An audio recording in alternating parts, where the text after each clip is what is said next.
ये वीडियो है पार्लियामेंट की जो कि एचसीएस 2023 प्रीलिम्स के लिए इम्पोर्टेंट है। सबसे पहले पार्लियामेंट कंप्राइज ऑफ पार्लियामेंट में कौन से तीन पार्ट्स होते हैं, that is Lok Sabha, Rajya Sabha and president. ये तीनों पार्लियामेंट के कंप्राइज से होते हैं। सबसे इम्पोर्टेंट चीज़ यहाँ पे ये आती है कि पार्लियामेंट आपके पास कौन से पार्ट में मेंशन है, दैट इज़ पार्ट 5 में, और आर्टिकल कौन से आर्टिकल से लेके कौन से article, that is article 79 to 122, 79 to 122 article. अब सेकंड क्वेश्चन पार्लियामेंट, अब हमें पता चल गया कि पार्लियामेंट में लोकसभा, राज्यसभा और प्रेसिडेंट है। तो सबसे पहले क्वेश्चन अराइज होगा कि लोकसभा में कौन लोग बैठ सकते हैं और कौन लोग, उनकी क्वालिफिकेशन क्या होगी और उनकी डिस्क्वालिफिकेशन क्या होगी। एक ब्रीफ आइडिया आपको रखना पड़ेगा इन सारी चीज़ों का कि सिमिलरली लोकसभा में कौन बैठ सकता है और उनकी क्वालिफिकेशन और डिस्क्वालिफिकेशन क्या होगी।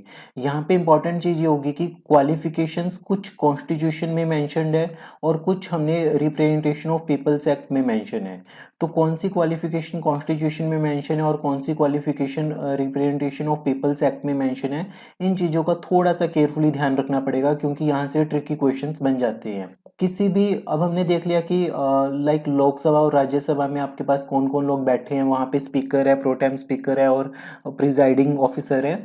उसके बाद कोई भी यूजुअल डे पार्लियामेंट में कैसा होगा, लाइक वो कहाँ से शुरू होगा, क्वेश्चन आवर से शुरू होगा, 0 आवर, उसमें कुछ मोशंस मूव होंगे, वो मोशंस कौन कौन से होंगे, इनके बेसिस पे आपके पास क्वेश्चंस देखने को मिलेंगे। देन ऑर्डिनरी बिल और मनी बिल सबसे इंपॉर्टेंट टॉपिक है, यहाँ से काफ़ी क्वेश्चंस पूछे जाते हैं। And some facts and tricky statements from all of the above, like सबसे ज़्यादा सीट्स कौन सी स्टेट से है, ऑर्डर ऑफ सीट्स अरेंज करो, सबसे पहले यूपी में होगी, सेकंड किस में होगी, थर्ड किस में होगी। ये कुछ फैक्चुअल क्वेश्चंस होंगे। सबसे बड़ी पार्लियामेंट कौन सी कंट्री की है, जैसे चाइना में 1400 कुछ मेंबर्स है तो सबसे बड़ी पार्लियामेंट वहाँ की होगी।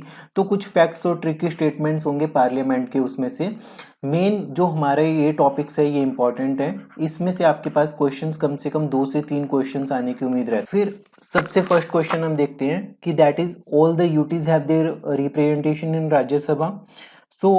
it comes under composition of, it comes under the topic composition of Rajya Sabha and Lok Sabha. All the UTs have their representation in Rajya Sabha. First of all Rajya Sabha में आपके पास कौन कौन है, सबसे पहले there are members from the all the states, then there are members from UTs, पर केवल 2 ही यूटी से आपके पास मेंबर्स देखने को मिलेंगे राज्यसभा में, that is Delhi and Puducherry. ठीक है। Then there are nominated member in Rajya Sabha, nominated members are 12, they come from the field of art, literature, science and social service.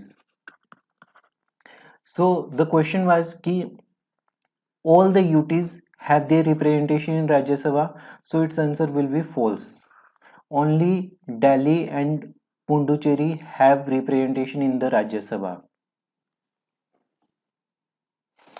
Second question is, the constitution fix the term of a member of Rajya Sabha. Is it true or false? Its answer is that the constitution ने fix नहीं की हुई है term of office of member of Rajya Sabha, constitution ने fix नहीं की हुई है, बल्कि पार्लियामेंट ने रिप्रेजेंटेशन ऑफ पीपल्स एक्ट के थ्रू ये प्रोवाइड की है कि मेंबर ऑफ राज्यसभा 6 सालों के लिए होगा।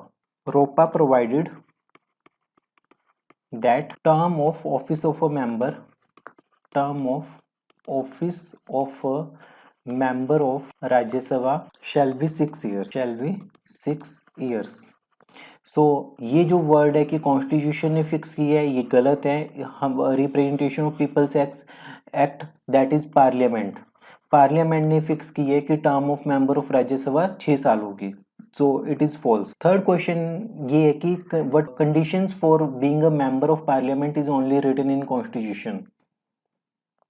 So it is also a false question, false statement, because conditions are not only written in the constitution but also in the representation of people's act that parliament has laid down. It is also a false statement because parliament along with constitution, parliament has laid down the conditions or additional qualification for member of parliament. Constitution में क्या लिखा हुआ है? Constitution provide following condition to be a member of parliament. So पहली condition ये होती है कि सिटीजन ऑफ इंडिया होना चाहिए। सेकंड कंडीशन ये होती है कि he must make and subscribe to an oath. Third condition है कि अगर राज्यसभा का मेंबर है तो 30+ एज होनी चाहिए, और अगर लोकसभा का मेंबर बनना है तो 25+ एज होनी चाहिए। फोर्थ कंडीशन जो कि सबसे इम्पोर्टेंट है कि उसे वो सारी क्वालिफिकेशन क्लियर करनी चाहिए जो पार्लियामेंट प्रिस्क्राइब करे। Conditions prescribed by parliament. Conditions prescribe by parliament. So parliament ने कौन कौन सी कंडीशंस प्रिस्क्राइब की है? By using representation of peoples act 1951। Condition ये थी कि जो भी मेंबर होगा ही और she should be an elector for a parliamentary constituency. Parliamentary constituency मतलब कि वो खुद एक इलेक्टर होना चाहिए किसी भी पार्लियामेंट्री कॉन्स्टिट्यूएंसी में। नेक्स्ट क्वेश्चन है कि a house can declare the seat of a member vacant if he is absent from all it's meeting for a period of 60 days. ये डिस्क्वालिफिकेशन का क्वेश्चन है कि किसी भी मेंबर को डिस्क्वालीफाई कैसे किया जा सकते हैं। तो ये स्टेटमेंट बिल्कुल ठीक है। अगर कोई भी 60 डेज तक एब्सेंट रहते हैं all of its meetings from the parliament, that is house, Lok Sabha और राज्यसभा, देन उसकी सीट खाली कर दी जाएगी। If a person is elected to be a member of parliament and the state legislature, then his seat in the state legislature becomes vacant within the 14 days.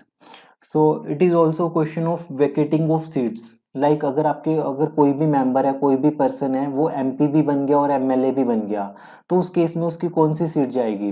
तो यहाँ पे ये statement में ये है कि उसकी एमएलए की सीट 14 दिनों के अंदर खाली हो जाएगी ऑटोमेटिकली और वो एमपी बन जाएगा। तो ये स्टेटमेंट फॉल्स है। होता ये है कि उसकी एमपी की सीट वेकेंट होती है विद इन द 14 डेज अगर वो खुद से एमएलए की सीट से स्टेट लेजिस्लेचर से रिजाइन नहीं करता।